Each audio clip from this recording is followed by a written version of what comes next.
தூத்துக்குடி பனிமய மாதா பேராலயத்தில் தாவேக நிர்வாகிகளிடையே ஏற்பட்ட உட்கட்சி பிரச்சனையால் கோவில் திருவிழாவிற்காக அமைக்கப்பட்ட பொருட்காட்சி பொருட்கள் சேதப்படுத்துவதாக காவல் நிலையத்தில் வழக்கு பதிவு செய்யப்பட்டுள்ளது.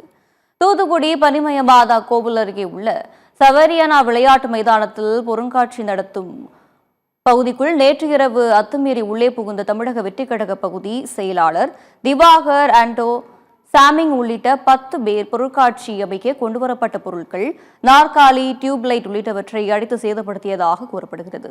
இதனைத் தொடர்ந்து தமிழக வெற்றிக் கழகத்தை சேர்ந்த மற்றொரு குழுவினர் உடனடியாக காவல் நிலையத்திற்கு புகார் தெரிவித்தனர்.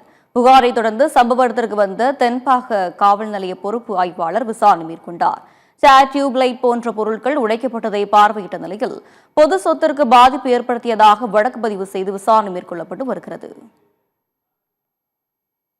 என் மகனும் மருமகளும் காரை விட்டு இறங்கி இருந்தால் அந்த இடத்துல என் மகனை என்னமாவது பண்ணிருப்பான்.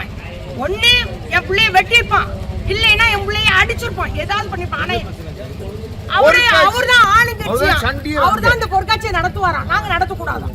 நான் ஆளுங்கட்சி, நான் பகுதி செயலாளர் சார். ஒரு டிஜிட்டல் பேனர் கட்ட விட மாட்டேங்கான், ஒரு எல்இடி பேனர் வைக்க விட மாட்டேங்கான். என்ன கேட்டுதான் எல்லாம் செய்யணுங்க. இவன் யார் சார் கட்சியில? இவனுக்கு ஒரு பொறுப்புமே கிடையாது.